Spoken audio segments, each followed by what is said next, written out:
Bonjour, je suis Irvin d'Anime Planet. Le duel entre Léon et l'entourage du prince Julius est toujours en cours. Malgré son armure ancienne et dépassée, Léon a prouvé qu'il était plus que capable de se battre avec le groupe hautain qui tient à ce que Marie soit heureuse, même aux dépens d'Angelica. Contre toute attente, Léon a triomphé de Brad, Greg, Chris et Jilk, et il ne lui reste qu'un seul adversaire, le prince Julius. La foule applaudit plus fort, espérant que leur prince bien-aimé l'emportera contre cet individu suffisant venu de la campagne. Leurs huées n'atteignent pas Léon, car il est concentré sur la victoire de ce duel. S'il le fait, alors Julius devra rester loin de Marie. Avant que l'un d'eux ne lance son attaque, Léon observe l'armure du prince. Luxion note que son armure semble être meilleure que celle des autres, et c'est à peu près tout. Léon n'a plus qu'à attaquer normalement, et c'est ce qu'il fait. Serrant sa puissante pelle dans ses mains, Léon attaque le prince en premier. Le prince Julius bloque son attaque avec son bouclier flashy et ses pions, mais Léon l'arrête aussi. Néanmoins, le prince Julius est déterminé à gagner pour le bien de sa chère Marie, et Léon fait remarquer que son Altesse royale a plus d'esprit que les 4 autres. Le petit plouc suffisant monte d'un cran son arrogance et avec une désinvolture stupéfiante, il continue à narguer le prince. Alors que Julius s'énerve, Léon lui demande ce que ça fait d'aimer vraiment quelqu'un, car il ne comprend pas ce genre de choses. Julius reconnaît que quelqu'un comme lui ne peut pas savoir ce qu'est l'amour, avant d'ajouter que si vous aimez vraiment quelqu'un, vous devez gracieusement vous écarter pour lui. Léon demande sournoisement s'il fait référence à Angelica avant de mentionner qu'elle l'aime vraiment. C'est à ce moment que la bande-son de l'anime sort le plus petit violon du monde pour que Julius puisse exprimer ses sentiments. Il nie l'amour d'Angelica pour lui, disant qu'elle ne comprend pas ce qu'il ressent. Elle est comme toutes les autres femmes du palais royal qui ne le voient que comme un prince. Personne ne voit le vrai lui, dit-il à Léon, son amertume se transformant en détermination. Julius ajoute également qu'il n'a pas voulu naître dans la royauté. Seule Marie, dont le sourire mauvais est visible même dans les flashbacks d'elle, a remarqué ce qu'il ressentait. Elle était la seule à l'aimer pour lui, et non comme un prince. Sur ce, le prince Julius se rappelle qu'il est au milieu d'un duel et commence à attaquer Léon. Tout en le parant, Léon résume sa situation en quelques mots, le prince Julius a été trompé par un type de femme qu'on ne trouve pas dans son palais. Le prince est agité par l'audace de ce roturier. Il demande avec colère à Léon s'il s'amuse, ce que cela fait de prendre quelqu'un de haut et de lui faire la leçon. À la grande surprise de Julius, Léon répond que c'est fantastique. Il se sent absolument incroyable. Avec un sourire maniaque, il admet son arrogance, et pourtant pas un seul d'entre eux ne peut le battre. C'est maintenant son tour. Léon demande au prince ce que cela lui fait de perdre contre quelqu'un qu'il considérait comme inférieur à lui. Ne pouvant plus tolérer l'arrogance de Léon, Julius continue son barrage d'attaques qui ne parviennent même pas à interrompre le discours de Léon. Il continue, et cette fois, il évoque le petit sentiment de Julius de ne jamais vouloir naître dans la royauté. Merde. Off. Plus passionné maintenant, Léon lui demande agressivement s'il a déjà été vendu par une sorcière perverse et a failli mourir. S'il a déjà courbé la tête devant des filles, pour qu'elles gâchent son goûter. Les jeunes hommes ordinaires, ont été mis de côté juste pour avoir parlé aux filles. Le prince Julius, qui a tout reçu, peut-il imaginer ce qu'il ressente? C'était une oraison qui pouvait déplacer même les montagnes. Les garçons dans le public sont en larmes, car Léon ne parlait pas seulement pour lui, il parlait pour toute l'humanité des garçons. Avec un peu de chance, ils ne sont pas liés à l'histoire de la sorcière perverse, mais qui sait? Comme on pouvait s'y attendre, le prince Julius n'a pas l'air de pouvoir compatir à ce que Léon a dit, au contraire, il déclare qu'il n'arrêtera pas de se battre tant que l'un d'entre eux ne sera pas mort. Il préfère mourir plutôt que de se faire enlever Marie. Ces paroles brisent le cœur d'Angelica, alors que la jeune fille pleure en silence, Olivia prend sa défense et arrête le duel. En effet, le prince aime peut-être vraiment Marie, mais Angelica l'aime aussi. Elle fait remarquer qu'Angelica a assisté au combat dans la douleur et que, bien que la victoire de Léon signifie sa victoire, elle a gardé les yeux sur le prince, et seulement sur le prince. Ne me dis pas que ce n'est pas de l'amour. Olivia crie, ces mots atteignant tout le monde ici. Après avoir écouté son discours sincère, tout ce que Léon a pu remarquer, c'est qu'elle n'a même pas utilisé de haut-parleur ou de magie pour amplifier sa voix. Une compétence vraiment utile pour ces moments d'émotion. Marie, en revanche, apprécie moins. Elle se fâche contre Olivia, pensant qu'elle n'a plus sa place dans ce monde. Quant à Julius, il continue de nier les sentiments d'Angelica. Il demande à Olivia si elle est vraiment en train de dire que les sentiments d'une femme qui ne voit en lui que le prince et de l'amour. Avec une certitude froide et absolue, il dit sèchement à Angelica que ses sentiments pour lui ne sont pas de l'amour. Ils sont une imposition. Si elle comprend cela, alors elle ne doit plus jamais l'approcher. Ainsi, le prince reprend leur combat. Comme il ne cesse de répéter que leur combat ne s'arrêtera pas tant que l'un d'eux ne sera pas mort, Léon lui dit qu'il admire sa volonté d'utiliser sa propre vie comme bouclier. Toujours souriant, il fait remarquer que malgré le renoncement de Julius à son droit de naissance en tant que prince, il fait un excellent usage de son statut. Après tout, même lui ne peut pas tuer un prince. Lorsque Léon suggère qu'il lui ordonne de perdre, Julius rétorque qu'il s'agit d'un duel sacré, mais tout ce que Léon en déduit, c'est qu'il lui dit de perdre exprès. Il continue à se dépeindre comme un petit méchant suffisant, attisant la colère de tous ceux qui le regardent, mais en réalité, Léon fait tout cela pour le bien de Julius. Il dit à Luxion que Julius ne l'aurait jamais reconnu s'il ne l'avait pas dit. Il dirigera un pays à l'avenir, il ne peut pas laisser quelqu'un comme Marie le tromper. Les railleries de Léon culminent lorsqu'il rappelle à Julius que le fait de contrarier Angelica et la famille Redgrave menacera son statut de noblesse et le privera même de son droit au trône. Léon semble si sûr de tenir Julius maintenant, surtout lorsqu'il lui demande s'il va vraiment choisir Marie de toute façon. Mais Julius reste inébranlable dans son choix. Il conclut qu'il n'en a pas besoin, son statut, son honneur, ils ne sont rien. Tout ce dont il a besoin, c'est de Marie. Puisque Julius a clairement fait son choix, Léon se donne à fond et le bête d'un seul coup qui réduit son méchat en miettes. Sa victoire est accueillie par des cris de haine, mais il semble indifférent à tout cela et va plutôt voir Angelica pour lui dire que le prince est juste inconscient. Bien que son cœur soit clairement brisé, elle lui exprime sa gratitude avant de partir. Julius se réveille dans une chambre où se trouve Angelica. Bien qu'il soit toujours fâché avec elle si elle ose respirer son air, elle fait tout son possible pour se rapprocher de lui. Julius la traite d'effrontée, et quand elle maintient que tout ce qu'elle a fait était pour lui, il commence à la questionner, quel est son plat préféré. Elle répond par ce qu'on lui a appris, et il lui dit qu'elle a tort. Apparemment, Marie a remarqué qu'il aime la nourriture des roturiers et pour cette simple raison, il affirme qu'ils sont faits l'un pour l'autre. C'est fini, les gars. La romance a atteint son zénith. Après tout cela, Angelica promet, dépitée, qu'elle priera pour son bonheur dans les coulisses avant de partir. Pendant ce temps, Léon a une audience avec le père et le frère d'Angelica. N'ayant aucun lien avec le palais royal, le prince tueur demande au Redgrave de l'épargner et que sa famille ne soit pas tenue responsable. Il renonce également à son titre de chevalier et à l'intention de refuser la baronnie qu'on lui propose. Curieux, le chef de Redgrave lui demande ce qu'il veut vraiment. C'est amusant qu'il lui demande cela, car ce que Léon veut vraiment, c'est frapper un grand coup contre ces hommes si irritants et s'échapper de cet enfer de chasseur de femmes. Mais il ne peut pas vraiment le dire, alors avec son meilleur sourire de RH, il répond qu'il l'a fait pour le royaume puisqu'il ne peut pas laisser le prince se faire avoir par cette femme. Le père d'Angelica semble heureux d'entendre cela, et il demande une faveur à Léon, il veut qu'Angelica se repose à la campagne pour changer d'air, ce qui signifie qu'elle va venir habiter chez lui. Voilà qui règle la question. Demander la protection de la famille Redgrave lui permettra d'éviter d'être exécuté, et il pourra échapper à l'académie et à la chasse aux femmes. Son seul regret est de quitter ses amis et son maître, qui était censé lui apprendre tout sur le thé. Avant même de s'en rendre compte, il commence à apprécier ses journées à l'académie. Finalement, Léon abandonne son statut, son honneur et même une partie de sa fortune pour admonester le prince. Il s'est fait des ennemis de tout le monde et s'est porté volontaire lorsque personne d'autre n'a proposé son aide. Selon le père d'Angelica, il est comme un chevalier devrait être. Mais, il ajoute aussi, extérieurement, c'est-à-dire.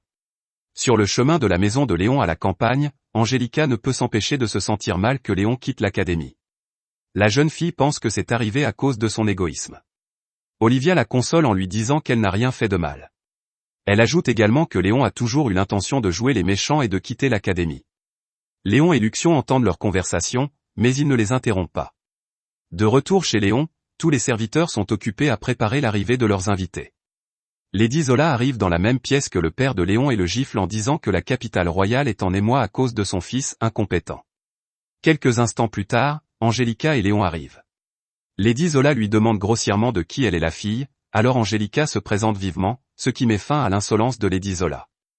La femme s'enfuit, et Léon est pratiquement en larmes à cette vue. Léon fait visiter son île aux deux jeunes filles et, bien qu'elle soit encore en développement, elle est déjà magnifique et sereine. Quant à Olivia et Angelica, elles se rapprochent dans la scène obligatoire des sources chaudes. Elles se complimentent mutuellement sur leur beauté, et Angelica commente qu'elle a gardé ses cheveux longs parce que le prince a dit qu'il aimait les cheveux longs. Le sujet se déplace ensuite vers Léon, qu'Angelica pense être l'amant d'Olivia, tandis qu'Olivia croit qu'il a des sentiments pour Angelica. Toutes deux nient, Olivia disant que leurs positions sont trop différentes et que Léon est hors de sa portée, et Angelica disant qu'il ne l'aimerait jamais car c'est une femme horrible. Après leur bain, les deux filles sont encore plus proches qu'avant. Et par proches, nous voulons dire, proches comme Uribe. Mais sérieusement, elles sont bien meilleures amies maintenant qu'avant. Angelica commence à dire qu'elle est à nouveau la pire, car elle en veut toujours à Marie plus qu'elle ne pourrait le supporter. Son esprit est même rempli de pensées de vengeance. Léon lui dit qu'il n'y a rien de mal à cela, c'est normal qu'elle veuille se venger. Bien qu'Olivia ne soit pas du tout d'accord, il ne fait pas attention et affirme qu'il connaît le meilleur moyen de se venger. Cela met Angelica en joie, mais les mots suivants de Léon les surprennent tous les deux. La meilleure façon de se venger est de devenir heureux soi-même, dit-il, ajoutant qu'essayer de rendre quelqu'un d'autre malheureux est une perte de temps. Passer son temps sur soi-même est bien plus significatif. Angelica est d'accord avec lui, et Olivia lui dit qu'elle la soutiendra. Alors que les trois femmes vivent leur vie au mieux, Marie vient de recevoir la pire des nouvelles. Le prince et son entourage sont déshérités. Ils ont donc perdu leur statut. Julius n'est plus le prince héritier. Mais cela ne semble pas déranger les gars, qui se réjouissent de leur nouvelle vie avec Marie. Ils parlent même de visiter des donjons maintenant. Et selon les conditions du duel, Julius ne peut pas rester à ses côtés, mais il l'encouragera de loin. La petite Marie est en train de fondre intérieurement. Maintenant, ce ne sont que des enfants riches au chômage. Les belles robes, les repas luxueux, la vie au palais royal dont elle a toujours rêvé ne sont plus que des chimères. Un messager royal se rend au domicile de Léon pour l'informer que ni Léon ni sa famille ne seront tenus responsables des événements survenus dans la capitale royale. Pour vous rafraîchir la mémoire, il a été impliqué dans 3 catastrophes de relations publiques, 1. Des fiançailles rompues. 2. Le duel avec le prince et son entourage. Et 3. Le déshéritage du prince et de sa suite. Mais au lieu d'être puni, Léon va recevoir un titre officiel. Après tout, il est le chevalier qui a réprimandé le comportement stupide du prince. Son rang royal a maintenant augmenté jusqu'au 6e rang supérieur. Apparemment, être fait chevalier à 16 ans est sans précédent dans le royaume de Holford, et les parents de Julius lui ont accordé ce titre. Recevoir la reconnaissance du palais royal signifie que Léon ne quittera plus l'académie. Encore raté. De retour à l'académie, les élèves le détestent toujours autant. Luxion annonce à Léon que Marie et les marionnettes sont restées ensemble. Bien qu'elles ne soient plus amoureuses, elles ont affronté plusieurs donjons ensemble et s'entraînent pour vaincre Léon. Depuis qu'elles ont perdu le soutien de leur famille, elles doivent gagner leurs propres fonds, mais elles semblent toutes s'amuser, à l'exception de Marie. Après avoir appris cela, une expression maléfique traverse le visage de Léon, qui dit qu'il va dormir sacrément bien ce soir. Soudain, Olivia et Angelica s'approchent de lui et lui demandent s'il est à nouveau seul. Sans perdre un instant, Léon, toujours aussi guindé, répond en gazouillant, « Ouais, seul à nouveau aujourd'hui. Merci de m'avoir arraché le cœur. » Les deux hommes l'emmènent ensuite dans une crêperie, et tandis qu'il les suit, il ne peut s'empêcher de penser qu'il a 2 filles mignonnes et gentilles avec lui, mais qu'il ne peut rien faire avec elles. Le monde des jeux d'automne est vraiment dur pour les monstres comme lui. Le temps a passé, et il est enfin temps pour l'arc le plus attendu de tous les animes scolaires, l'arc du festival scolaire. C'est la première fois que Léon y assiste, il prépare donc ses services à thé ultra chic pour son propre café. Quant à Olivia et Angelica, elles sont déguisées en servantes pour servir le thé aux clients. Alors que les amis de Léon se délectent de la douceur des filles, sa sœur Jenna fait irruption et exige qu'on lui serve du thé, ce qui brise les rêves des garçons car ils se souviennent que la plupart des filles de leur école sont comme ça. Jenna lui avoue qu'elle s'est disputée avec un ami au sujet de l'héritier d'un vicomte, et qu'elle veut donc son aide. Mais lorsque Léon découvre que Jenna est celle qui a essayé de le voler, il lui dit qu'elle a tort. Jenna espère tout de même qu'il pourra menacer un peu son ami, mais Olivia intervient en disant qu'elle ne devrait pas faire ça. Jenna lui dit de se taire, ce qui blesse la jeune fille. Bien sûr, Léon et Angelica prennent rapidement la défense d'Olivia, et voyant que personne n'est de son côté, Jenna quitte la pièce en colère. Presque immédiatement après, Daniel et Raymond arrivent en courant pour dire à tout le monde que dans le salon de Teda accent grave côté, Marie et les marionnettes ont installé leur propre café. C'est mauvais signe. Le Hunk Café a déjà un tas de filles prêtes à jeter de l'argent dessus. Bien que ce soit censé être un café, l'atmosphère ressemble plus à celle d'un bar, et ils font payer leur thé au prix des Starbucks. Léon et Marie s'affrontent donc une fois de plus, et cette fois, c'est la bataille des cafés. Le premier jour du festival de l'école arrive, et la reine Lady Mylène est venue voir les festivités. Bien qu'elle soit la mère de Julius, elle n'a pas d'animosité avec Angelica et lui demande même d'être son guide. Curieusement, elle dit à Angelica qu'il y a longtemps qu'elle ne l'a pas vue en uniforme de servante, et celle-ci répond qu'elle apprécie tout ce que Dame Mylène a fait pour elle à l'époque. La reine s'excuse pour le comportement de son fils envers elle pendant le duel, et elle commente que l'académie est pire qu'elle ne le pensait. Dame Mylène est très animée lorsqu'elle entraîne Angélica avec elle. La femme a déjà des plans diaboliques pour embêter Léon en lui faisant refaire son thé encore et encore. Mais lorsqu'ils entrent dans le café, ils sont accueillis par un spectacle désolant. Une fille très impolie se plaint que son thé est tiède, et elle jette même sa tasse, la brisant en morceaux et répandant du thé partout. Léon a même été frappé par la tasse. Le garçon endure cela. Il garde un air de professionnalisme et s'excuse, mais alors qu'il est accroupi pour ramasser la tasse détruite, la fille lui marche sur la tête.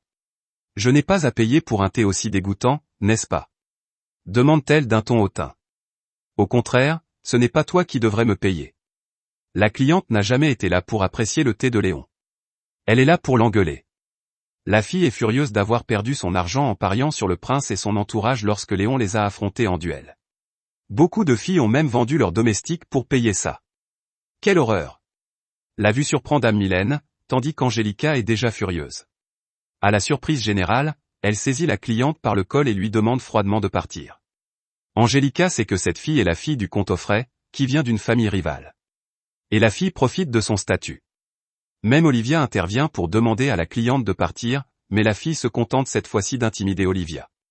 Après avoir fait son baratin de roturière, elle va jusqu'à traiter Olivia de petit animal de compagnie d'Angélica. Mais elle n'a pas fini, oh non. Elle rappelle également qu'Angélica avait l'habitude de mépriser les roturiers, qu'elle disait qu'ils n'étaient que des numéros. Comme elle ne veut pas se taire, Léon lui dit finalement de fermer sa sale gueule. Affronté, l'un de ses serviteurs gifle Léon, ce qui incite Dame Mylène à intervenir et à leur dire d'arrêter leurs bêtises. Mais il semble que la cliente ignorante n'ait aucune idée qu'elle parle à la reine, alors elle joue la carte du « tu sais qui est mon père », tout en traitant la reine Mylène de vieille sorcière. Oh, oh! Envoie la musique du patron, mais le patron est Léon Bartford. Une aura sinistre enveloppe Léon alors que le démon en lui prend le dessus. Avec un sourire diabolique, il commence à frapper les serviteurs des filles un par un, et il est extrêmement heureux d'avoir maintenant une raison de se battre. Léon, non! Crient ses amis. Léon, oui! Le garçon devient fou et délivre son thé de la mort tandis que la fille est livide. Personne ne maltraite ses serviteurs sauf elle, la fille du comte. À cela, Léon se place avec suffisance devant la reine pour enfin la présenter. Contrôlez-vous, bande d'ânes. Je vous présente la matriarche de tout le royaume. Sa Majesté, la reine Mylène. Des halètements emplissent la salle alors que Léon se délecte à souligner à quel point la fille est foutue, tout en répétant que la femme présente est la reine Mylène. La dite reine lui dit maladroitement d'être un bon garçon et de se calmer, mais Léon ignore complètement ses paroles. Votre Majesté, permettez-moi, Léon Fou Bartford, de nettoyer cette fête. Qu'il s'agisse de fustigation ou d'anéantissement, je suis votre homme. Je les tuerai tous, je le dis. Voyant que Léon est devenu un monstre inarrêtable, Angélica appelle des renforts. Il n'y a qu'un seul homme qui peut l'arrêter maintenant, et c'est moi, maître, je suis désolé. Dit un Léon en larmes, semblable à un chiot, qui se recroqueville devant son maître, honteux. Son maître le réprimande calmement, lui rappelant les règles de conduite de celui qui suit le chemin sinueux du thé. Il promet ensuite de faire du thé à Léon, ce qui réjouit le garçon. Mais alors qu'il chante dans sa tête le thé de son maître, Dame Mylène lui dit qu'elle est fâchée avec lui. Dès qu'il entend cela, Léon se met à genoux et s'incline, la suppliant d'épargner sa famille et disant qu'il se fiche de ce qui lui arrive. Ébranlée, la reine précise immédiatement que ce n'est pas ce qu'elle voulait dire, et Angélica lui dit que Léon se moque simplement d'elle. Ce qu'il a fait, et cela énerve encore plus la pauvre reine. Plus sérieuse maintenant, elle dit qu'elle est venue là pour exprimer ses plaintes à propos d'une affaire personnelle. Elle s'excuse pour les actions de Julius, mais le duel lui-même était inacceptable. Selon elle, la façon dont Léon s'est battu était affreuse. Elle lui demande s'il n'aurait pas pu régler l'affaire pacifiquement. Pendant que la reine exprime ses plaintes, son esprit vagabonde ailleurs. Dans sa vision se trouve une peinture de Dame Mylène prenant son thé, et il pense qu'elle n'a pas l'air d'avoir plus de 25 ans. Après l'avoir prévenu qu'il s'est fait de nombreux ennemis au palais royal, Mylène fait part d'une requête à Léon, toujours aussi impassible.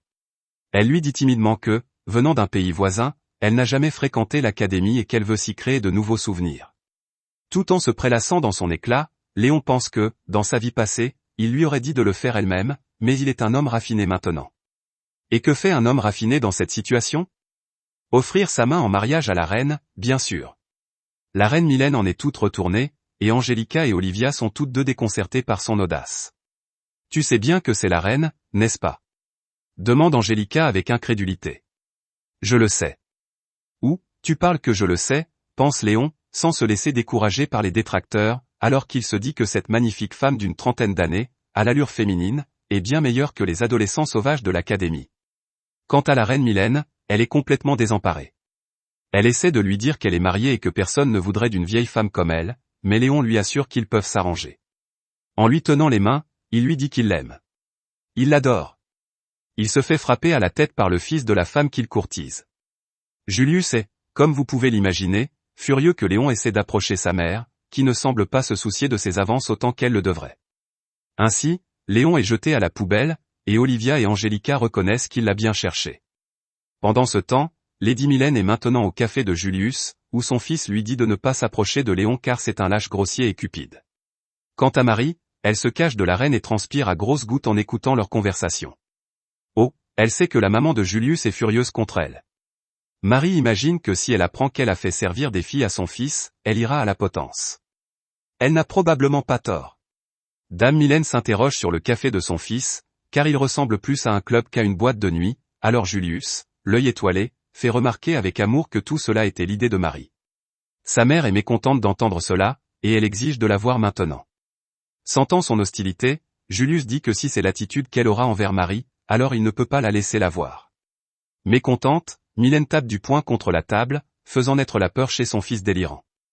La reine évoque le fait que Julius a traité Léon de cupide, alors qu'il est là, à demander des prix exubérants pour des sucreries et des boissons de qualité inférieure. Il a traité Léon de lâche, mais n'est-ce pas lui qui a rompu les termes du duel en étant encore là avec Marie? Julius essaie de sauver la face et lui dit qu'il ne fait qu'aider ses amis qui sont justement avec Marie, mais Mylène lui dit sévèrement de ne pas faire d'excuses honteuses et de lui amener Marie maintenant. La dite Marie semble sur le point de s'évanouir de peur, ou peut-être de perte d'eau, étant donné qu'elle pleure et transpire beaucoup. De retour à Léon, il est assez découragé car la reine était tout à fait son type. Mais il se dit qu'un personnage de la mafia comme lui n'aurait aucune chance avec elle.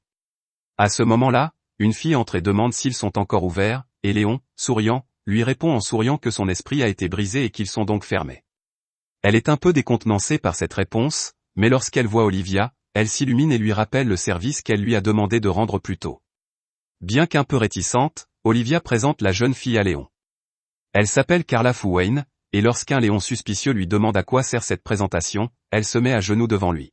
« Monseigneur, dit-elle. S'il vous plaît, sauvez la famille Wayne. » Bien qu'il ne soit pas encore clair quelles sont les spécificités de la demande de Carla, Léon l'accepte.